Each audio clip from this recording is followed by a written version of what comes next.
In today's video, I'm going to teach you how to use Google Flow with Google Veo 3. This process, which should only take about 5 minutes, will help you efficiently integrate these two powerful tools to create and enhance your workflows or content generation tasks. So, let's dive right into it. First, let's start by opening Google Flow. If you're not familiar with it already, Google Flow is an incredibly versatile tool designed to streamline your production process by allowing you to create automated sequences, or what are called flows.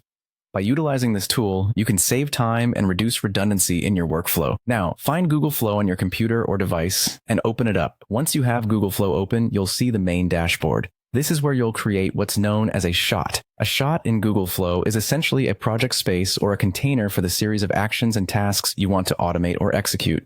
To create a shot, look for the option that lets you create a new project or workflow.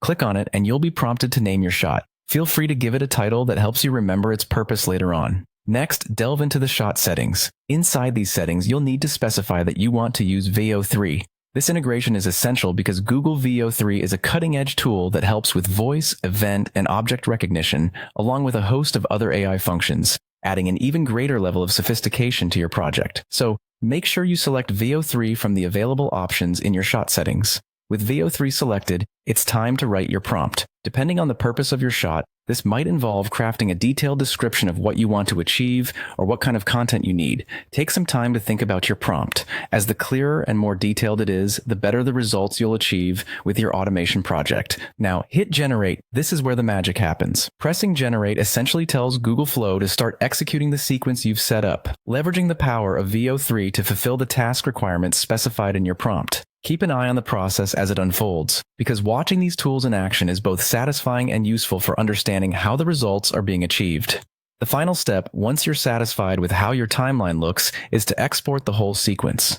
Exporting allows you to take the completed work from Google Flow and save it to your desired location or platform, making it ready for immediate use or further distribution. Look for the export button often placed in a conspicuous area of the interface, click on it, and follow the prompts to finalize your export. And that's it. You've now successfully used Google Flow with Google Veo 3. By following these steps, you've harnessed the power of two remarkable tools to streamline your workflow or enhance your content strategy. Keep experimenting and exploring what you can achieve with these tech solutions, and soon you'll be an expert in no time.